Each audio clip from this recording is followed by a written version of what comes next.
De onde vêm armas, munições e explosivos usados por quadrilhas do Novo Cangaço em ataques recentes a bancos no Brasil?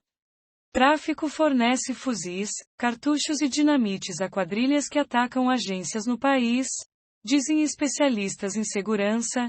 Em 7 dias, foram pelo menos 10 ataques a 13 agências bancárias e uma financeira em 4 estados, São Paulo, Paraná, Bahia e Minas Gerais. O último caso foi na sexta 16, quando criminosos explodiram agência em Ubairapá.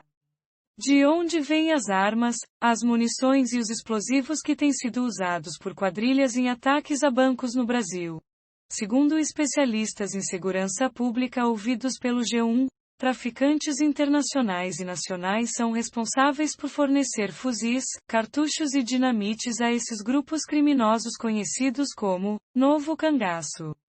Entre os dias 5 a 16 de abril, foram pelo menos 10 ataques em cidades diferentes de 4 estados, São Paulo, Paraná, PR, Bahia, e Minas Gerais. Os alvos foram ao menos 13 agências bancárias e uma financeira. Os bandos preferem atacar, em sua maioria, instituições que guardam dinheiro em cidades pequenas, onde as forças de segurança não têm poderio bélico para enfrentar bandos fortemente armados. Além de explodirem caixas eletrônicos ou cofres, os bandidos encapuzados chegam a usar reféns, em alguns casos, para impedir a aproximação da polícia. Depois libertam as vítimas e fogem com o dinheiro roubado. Há registro de confrontos e tiroteios em alguns dos ataques. Vídeos gravados por testemunhas e câmeras de segurança gravaram parte das ações criminosas que causaram pânico nos moradores desses municípios. Veja acima. Essa modalidade criminosa, que assusta a população pela violência empregada, é chamada por policiais de Novo Cangaço, numa alusão ao histórico bando de Lampião, que levava o medo às cidades do sertão nordestino em meados dos anos de 1930. Segundo o Instituto Sou da Paz, 3 policiais, um consultor técnico e um professor da USP ouvidos pelo G1, o caminho do armamento usado por essas quadrilhas passa por. Geralmente, segundo os especialistas, os suspeitos que contribuem com as quadrilhas que atacam bancos são traficantes de armas, policiais corruptos e funcionários das empresas que passam ou vendem as cargas para os criminosos. Saiba mais abaixo. Na sexta-feira, 16 criminosos armados explodiram uma agência bancária da cidade Ubairapá, fizeram disparos de armas de fogo e mantiveram pessoas reféns, que depois foram libertadas. Após isso, eles fugiram. O município tem quase 20.000 habitantes. Poucos dias antes, na madrugada de terça-feira 13, bandidos tinham atacado um banco em Salvador. Uma quadrilha explodiu um banco e fugiu. A capital baiana tem quase 2,9 milhões de habitantes.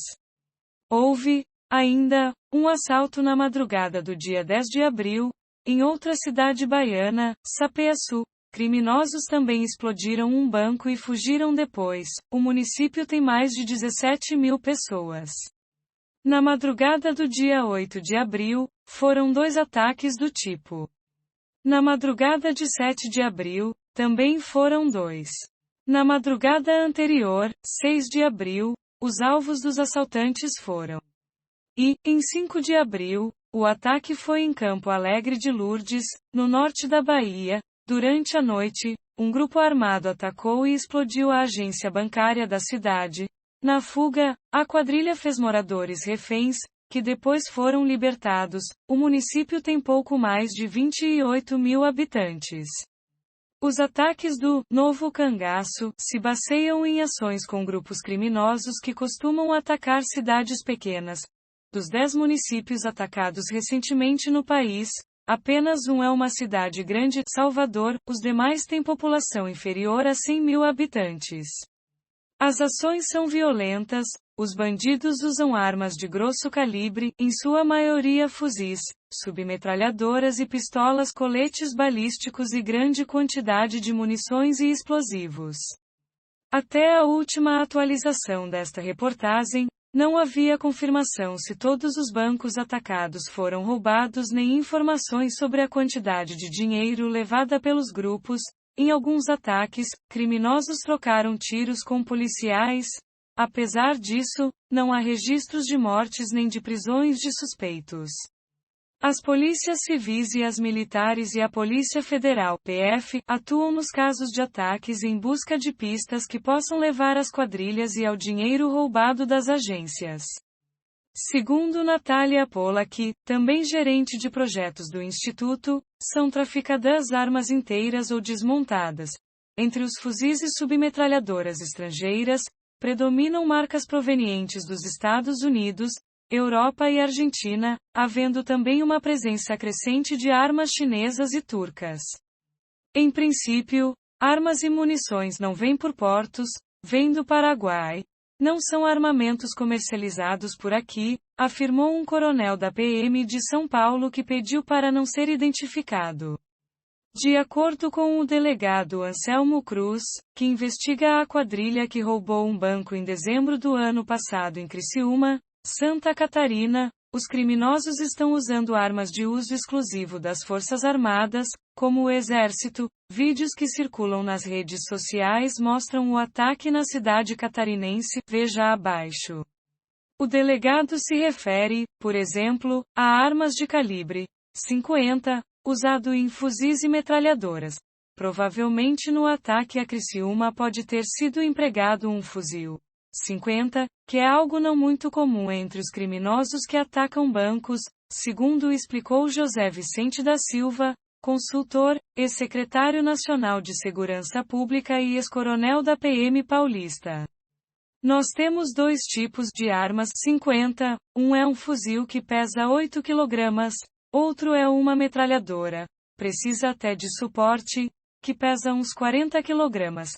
E essa metralhadora para fazer um assalto a banco é muito complicado porque é um equipamento grande, de difícil manipulação. A .50 é uma alternativa para ataque a carro forte porque essa metralhadora tem função de inutilizar equipamentos, pode ser um blindado ou um avião, ela custa caro, mas pode alugar por 50 milhares de reais ou comprar por 200 milhares de reais, disse José Vicente. De acordo com o delegado Eduardo Broteiro do Grupo Armado de Repressão a Roubos, Garra da Polícia Civil de São Paulo, os fuzis mais utilizados por quadrilhas de roubo a bancos são os de calibres 223, 556 e 762. Esses são fuzis leves, de mão, já os fuzis .50 têm projéteis que vazam carros com blindagem muito forte, então eles usam para parar carros forte, disse Eduardo. Sobre os explosivos desviados que abastecem as quadrilhas, eles vêm das empresas da construção civil e pedreiras, segundo Bruno Langiani, do Sou da Paz. O gerente do Instituto também sugere que os decretos do presidente Jair Bolsonaro, sem partido, sobre as regras para porte e posse de armas e produção caseira de munições no país podem contribuir para que armamentos e balas cheguem mais facilmente aos criminosos.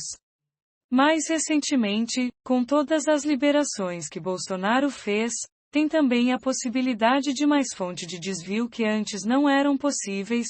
Antes de Bolsonaro, atiradores esportivos não podiam ter fuzil, agora podem. Então é uma categoria a mais com acesso a essas armas e munições que podem fornecer aos bandidos, alegou Bruno, que também critica o fato, segundo ele, de não haver um órgão específico que consiga rastrear a origem de armamentos. Procurada pela reportagem sobre os impactos da flexibilização da legislação sobre armas, a assessoria de imprensa do governo federal informou por meio de nota que o Planalto não irá se manifestar. Segundo Gabriel de Santis Feltran, professor do Departamento de Sociologia e coordenador do Programa de Pós-Graduação em Sociologia da Universidade Federal de São Carlos, UFSCar, facções criminosas, como o primeiro comando da capital, PCC, e até policiais corruptos podem estar envolvidos na aquisição de armas que são usadas por quadrilhas que atacam bancos. Há muitas e muitas formas de se conseguir armas, compradas legalmente por governos e desviadas, ou produzidas no Brasil e roubadas, entre outras formas. A maior apreensão de fuzis do Brasil foi feita em redes de policiais corrompidos, inclusive envolvidos em um homicídio famoso. A segunda maior apreensão de fuzis da nossa história foi numa importação ilegal diretamente do ZEUA, disse Gabriel. De acordo com Gabriel, as autoridades precisam investir mais em inteligência do que na compra de armas para o confronto com os criminosos. No mundo todo, o trabalho de investigação preventivo, ou após essas ações, gera resultados muito melhores do que qualquer estratégia de confronto. A questão é que no Brasil acredita-se que há super-heróis que devem trazer a paz para uma terra degenerada, e essa concepção infantil, machista e tacanha de segurança pública tem mesmo degenerado nossa terra, disse o professor. Procurada para comentar o assunto, a Federação Brasileira dos Bancos FEBRABAN informou, por meio de nota, que acompanha com atenção a situação dos ataques a agências e caixas eletrônicos. O órgão apresentou dados de 2020 e 2019 para informar que o número de ataques a bancos caiu, mas, entretanto, não mostrou números deste ano de 2021 para tratar do caso. A federação e seus bancos associados trabalham em estreita parceria com as forças policiais e os órgãos de segurança para prevenir e combater esse tipo de crime. Além disso, são investidos cerca de 9 milhões de reais todos os anos em segurança para as agências, 3 vezes mais do que era gasto 10 anos atrás, informa trecho do comunicado. Esses esforços têm surtido efeito. O total de ataques e tentativas de ataques a agências registrados em 2020 foi 52,26% menor do que os realizados em 2019, caiu de 119 para 58. Os ataques a caixas eletrônicos tiveram redução de 23,45% na mesma comparação, reduziu de 567 para 434, informa outro trecho da nota.